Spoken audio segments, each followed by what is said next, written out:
आप साथियों, स्वागत है एक बार फिर से आपका मधुर बनारसी यूट्यूब चैनल में। साथियों, आज हमारे साथ हैं हिजामा या कपिंग थेरेपी के स्पेशलिस्ट। आपने कभी न कभी इंटरनेट पे कपिंग थेरेपी का वीडियो देखा होगा जिसमें ब्लड को रिफाइन करते हैं। तो डिटेल्स हैं हिजामा थेरेपी की, उसको हम समझेंगे हिजामा स्पेशलिस्ट से।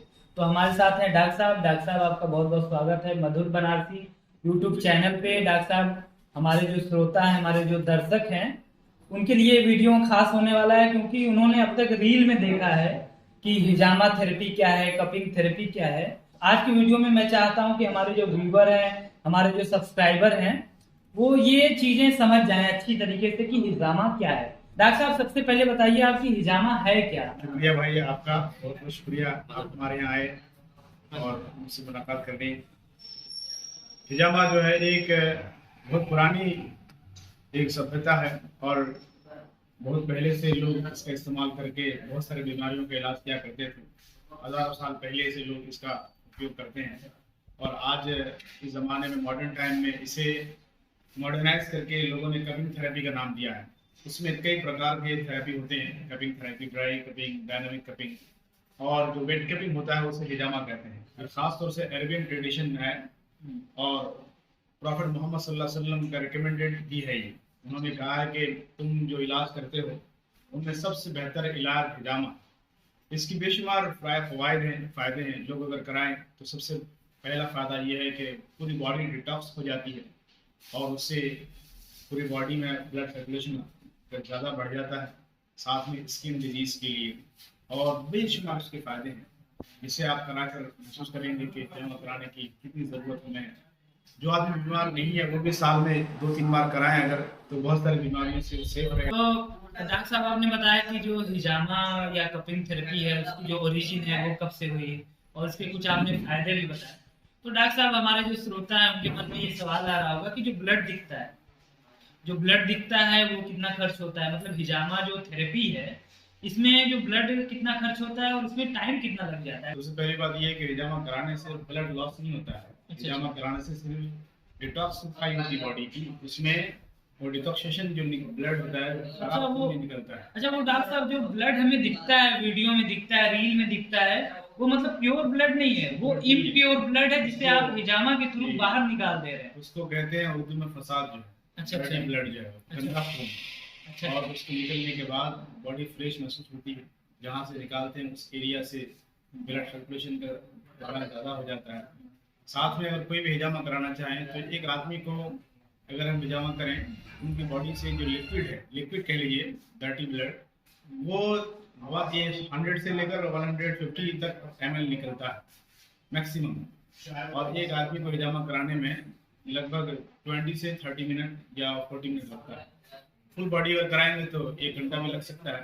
डॉक्टर साहब, एक बहुत बड़ा सवाल और बहुत गंभीर सवाल कि आजकल हम देख रहे हैं कि कैंसर के केसेस वगैरह बढ़ रहे हैं, बहुत सारे जो एनीमिटिक पेशेंट बढ़ रहे हैं, खास तौर से फीमेल में एनीमिया के केसेस वगैरह बढ़ रहे हैं। तो क्या हिजामा जो है इतनी बड़ी बीमारी के लिए भी कारगर है? इस पे आपकी क्या राय है? बिल्कुल बिल्कुल, हिजामा जो है अगर किसी को कैंसर की अलामत है, दिख रही है, थोड़ा फंसी हो गया, चमड़े की बीमारी है, अगर वो स्टार्टिंग में हिजामा बार बार कराए तो ऐसी गंभीर बीमारियों से बच सकता है। और जो हर साल कराता रहेगा वो भी ऐसी बीमारी से बचता रहेगा। ब्लड कैंसर होने का चांसेस तो हिजामा करने से बहुत घटा जाता है। हिजामा बस स्टेज है, वो अगर हिजामा कराए तो बहुत फायदे मिलेंगे उसको। कहीं पर फोड़ा फुंसी जुकाम हो गया है, वहाँ पर देर होने की वजह से इन्फेक्शन होता है, वो कैंसर की शक्ल ले लेता है। ऐसे फोड़ा फुंसी का इलाज अगर हिजामा के जरिए किया जाए तो 100% कैंसर से बचाता है।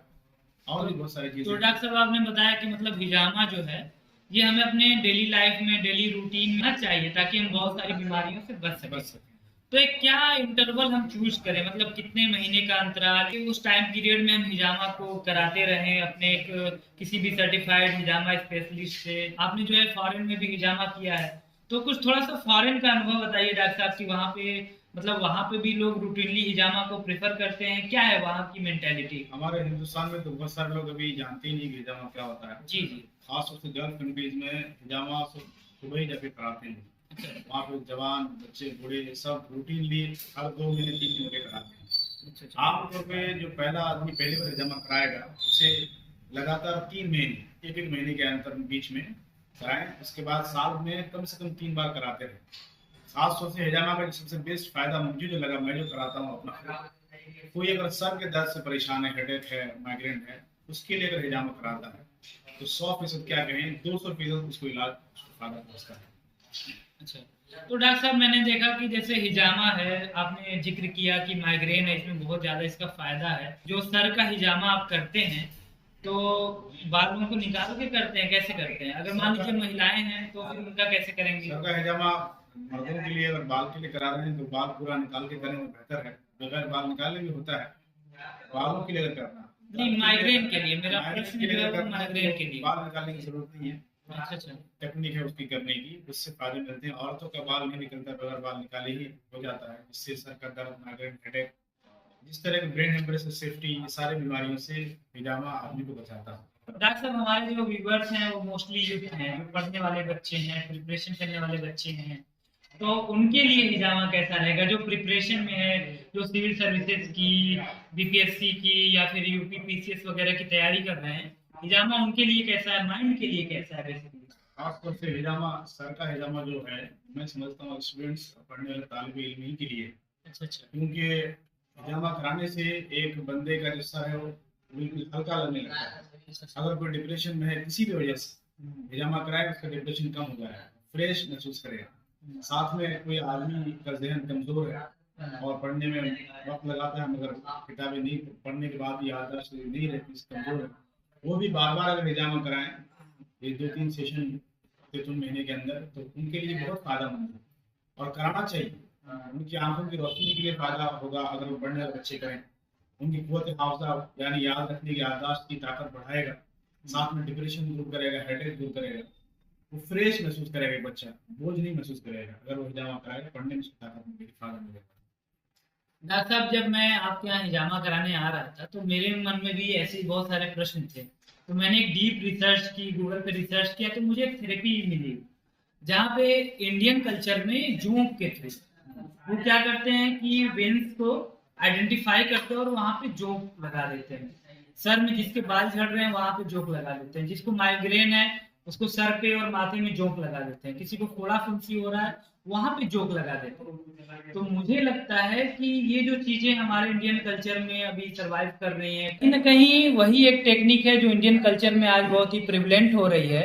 ये आज से अराउंड 1400 ईयर्स एगो या 1500 ईयर्स एगो से अरब कल्चर में ये चीजें ट्रेडिशन में हैं।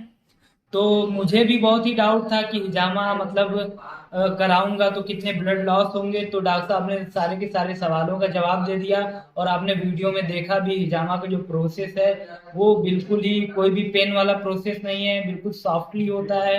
मैंने तो हिजामा खुद कराया है, बहुत ही अच्छा मुझे फील हो रहा है। डॉक्टर साहब एक आपसे सवाल है मेरा कि हिजामा कहाँ कराएं, मतलब हिजामा कहाँ कराना चाहिए? हिजामा कराने के लिए खासतौर से आप किसी प्रोफेशनल से जाके मुलाकात करें, उनसे मिलें, आपको जो दिक्कत परेशानी उसे बताएं। अगर दिक्कत नहीं भी है, सिर्फ डिटॉक्सिफाई के लिए जाना चाह रहे हैं तो भी प्रोफेशनल से ही कराएं। अगर आप प्रोफेशनल से नहीं कराएंगे, कोई अनप्रोफेशनल करेगा आपको, हिजामा की जो टेक्निक है वो उससे वाकिफ नहीं होता है, जानकार नहीं होता, अनजान होने की वजह से डीप कट लग जाए या कम कट लगे जिससे हिजामा का फायदा भरपूर ना मिले आपको। डीप कट लग जाए, उसका कट बहुत दिन के बाद आपका हील करे। उसके अलावा कहाँ पर कौन सा कब लगता है, ये सब चीज़ें एक प्रोफेशनल के पास है, इसीलिए किसी सर्टिफाइड प्रोफेशनल डॉक्टर से मिलें, उनके साथ कंसल्ट करें, वहाँ जाकर कंसल्ट कराएं, उसके बाद आप कराएंगे तो आपके लिए बेस्ट रहेगा। और हाँ, मैंने कुछ दिन पहले भी देखा कि एक पेशेंट हमारे यहाँ आए जिसने किसी अन्य प्रोफेशन से हिजामा कराया था, उसके कट जो लगे थे उसमें छोटे छोटे कट्स होना चाहिए, बारीक होता है, वो डीप लगा था, 1 हफ्ते के बाद भी वो दाग नहीं गए, हील नहीं हुआ। इसका भी ख्याल रखना चाहिए। साथ में हिजामा करने से पहले ये एहतियात जरूर कर लें कि जो सामान यूज होता है उसको हाइजीनिक है कि नहीं है, उसमें स्टरलाइज सामान है कि नहीं, जो इंस्ट्रूमेंट है, तो उसके इंस्ट्रूमेंट की वजह से आजकल HIV और हेपेटाइटिस बी वजह बहुत ज़्यादा लोगों से कम्युनिकेबल डिजीज है, बहुत ज़्यादा फैल रहा है। ये एहतियात जरूर करें जहाँ भी जाएं कि जो डॉक्टर है वो किस तरह का सामान यूज कर रहे हैं आपको हिजामा करने के लिए, कब नए होने चाहिए, ब्लेड नहीं होने चाहिए, ग्लव्स पहने हो, इन सब चीज़ों का भी ख्याल रखें। और ये प्रोफेशनल डॉक्टर के यहाँ जाएंगे आप तो ये सारी चीज़ें आपको मिलेंगी। तो डॉक्टर साहब आपका बहुत बहुत शुक्रिया कि आपने मधुर बनारसी चैनल को इतनी तवज्जो दी, अपना कीमती वक्त निकाला। हम आपके बहुत ही आपका आभार प्रकट करते हैं। ठीक है। तो साथियों, आपने देखा कि हिजामा टेक्निक क्या है, कपिंग थेरेपी क्या है, और डॉक्टर साहब ने बहुत ही शालीनता के साथ अपना कीमती वक्त अपने क्लिनिक से निकाल कर हमारे सवालों का उन्होंने जवाब दिया। और साथियों, एक अनाउंसमेंट भी है कि यदि आप मेरे वीडियो के थ्रू या फिर डॉक्टर साहब की जो क्लिनिक में जाकर मधुर बनारसी अगर आप कूपन कोड का इस्तेमाल करते हैं तो आपको इंस्टेंट 10% का डिस्काउंट भी अलग से मिलेगा। तो इसी तरह की महत्वपूर्ण जानकारी वाली वीडियो के लिए हमसे जुड़े रहें। जय हिंद।